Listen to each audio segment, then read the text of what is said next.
Oh my God, would you look who it is? It's me again, here to help you solve by isolating. Now, I think this is the same as Math 1. Some of you disagree. Let me remind you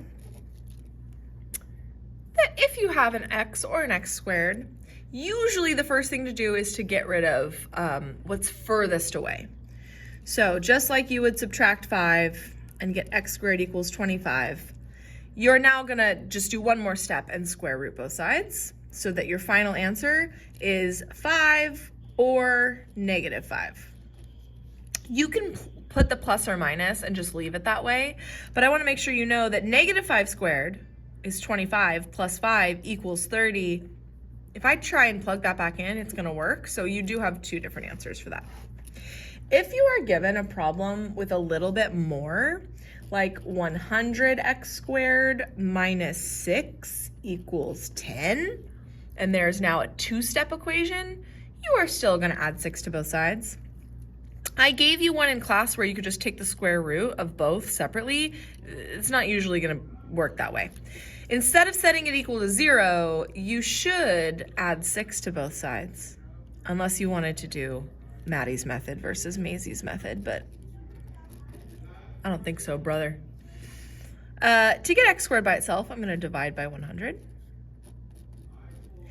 And so I now have this ugly fraction, and I'm actually not going to change it into 0.16 because of this cool math trick. And we don't like decimals anyway in math. We want to keep it to be this fraction. Because I'm going to square root, and these have square roots. When I square root both sides, the math law says I am able to square the top and the bottom separately. So I now get the square root of 16 over the square root of 100, which simplifies to plus or minus 4/10. This would be the answer you'd get if you tried quadratic formula, or if you tried GCF factoring. Probably you could have done that first if you had done factoring and then done the difference of two squares or whatever. But your final answer is plus or minus 2/5. Voila. The only thing you need to be wary of is maybe when there's a plus sign in the middle. So one more example. Number 3, oops, I don't need parentheses, is like 4r squared minus 5 equals 20. Just kidding. Oh, I'm sorry. I should have stopped the video and just done something else. I just remembered I was supposed to give you extra here. Voila, extra.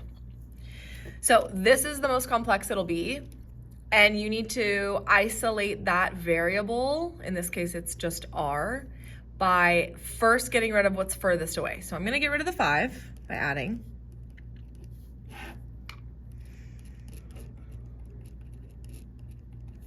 Things are already looking better for me.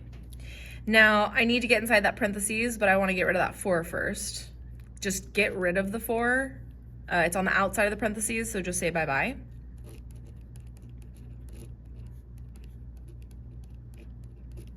You get 25/4. And finally, the square rooting of both sides does the same little magic trick. And I get r plus 3 equals plus or minus 5/2, because that's what 25 and 4 square root 2. R is not isolated yet. I need to subtract 3 on both sides. Now, positive 5/2 minus 3 and negative 5/2 minus 3 are your two answers. You can do the math in a calculator. Look at this guy. This guy's $150. I mean, it can do anything for me, but it can also, it can do calculus, but it can also just do 5/2 minus 3. Other students want to be just a little bit lazy and write it in the way we usually finish the quadratic formula. And while this is fine, I want to make sure if you want to check your answers on Desmos, you can do that, because these are decimals. So if I tried on Desmos, -3 plus 5/2, one of my intercepts would be just -0.5. And so,